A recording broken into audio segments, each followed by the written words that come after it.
Hi, Sana Turnock here from Adults and Autism. Today, I want to talk to you a little bit about the gene mutation MTHFR. That stands for methylated tetrahydrofolate reductase. And what it means is that essentially the body has the inability to absorb folate. And because it can't absorb folate, then it has difficulty absorbing perhaps other vitamins and minerals and nutrients because of the importance of folate, or the importance that folate has in our body and its biochemistry processes, right? Now, you may wonder why I want to talk about that as far as autism goes. Well, MTHFR, it's not a rare gene mutation. Apparently, through research, about 30% of the population has it.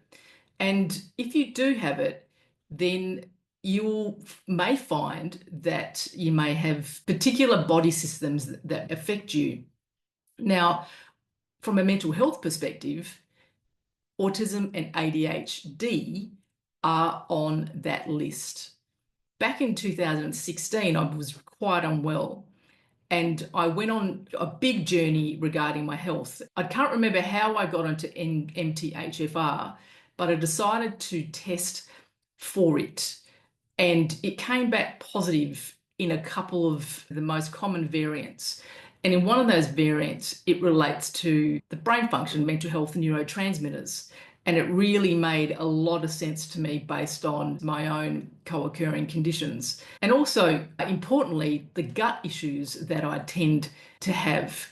I found this out later on in life, but what I have always known since I was a kid was different types of foods didn't agree with me. And this was a huge journey from the age of about 10 right through to now. And I have noticed that for me, eating mostly a vegetarian diet is useful, but because my iron is affected, I do need to have meat. I must have meat, otherwise I'll become anemic. And I've had that happen in the past with some, consequences.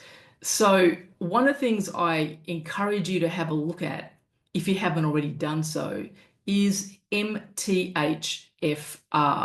Look it up online, look up the variants, have a look at the symptoms because it's long. Yeah, it's really long. And see how you sit within one or two of those common variants. And if you've got an aha moment and you haven't been tested, then perhaps you might want to look at getting tested. In Australia, it actually costs money to get tested. It's not much. I think it's about $60 to get this tested. If you come up positive, that means that at least one of your parents have this gene mutation as well. But like I said to you earlier, it really made a lot of sense to me when it came back positive. And then I started to understand why I wasn't absorbing nutrients or specific nutrients. Now, autism tends to have a bit of an issue with methylation. And I know when you are MTHFR positive, one of the troubles that we tend to have is being able to absorb vitamin Bs properly. And when you understand what vitamin Bs are about, well, they help with the processes of they help with neurotransmitter function that relates to anxiety and depression. So if you haven't been tested, this could be a really good place to start. Truly, it was a godsend when I was tested and I started to learn about this. And as far as my diet goes, sorry, I don't call it a diet because I don't diet. I don't believe in dieting, but it's about what I call mindful nutrition. And I know for me, it's incredibly important that I eat well, 80% of the time, do the 80-20% rule, so that my gut, I aim to manage my symptoms because I don't think I will ever be able to clear the problems that I have. I have been trying and haven't been successful to date, but I'll keep trying. One of the things we also need to look at as people on the spectrum is, and also people who have ADHD, is the ability to absorb zinc, which is really important for our immunity. When I got tested, one of the things that psychiatrist told me was the importance to maintain having vitamin D and magnesium. Stress can trigger MTHFR imbalances.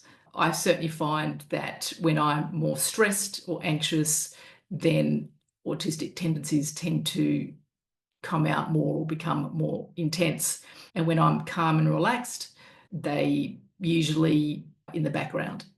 Anyway, I hope you find that interesting. Please research it if you feel it resonates with you. And remember to subscribe, like, comment. I'd love to hear anything that you have to say regarding the issue of MTHFR and how it possibly can relate to you. Otherwise, I'll see you next time. Oh, and before I forget, if you would like some assistance and you're a level 1 or level 2 on the spectrum, then please reach out. The details are in the notes, and I'd love to see if I can help or support you in some way in my areas of specialty. Take care, and until next time.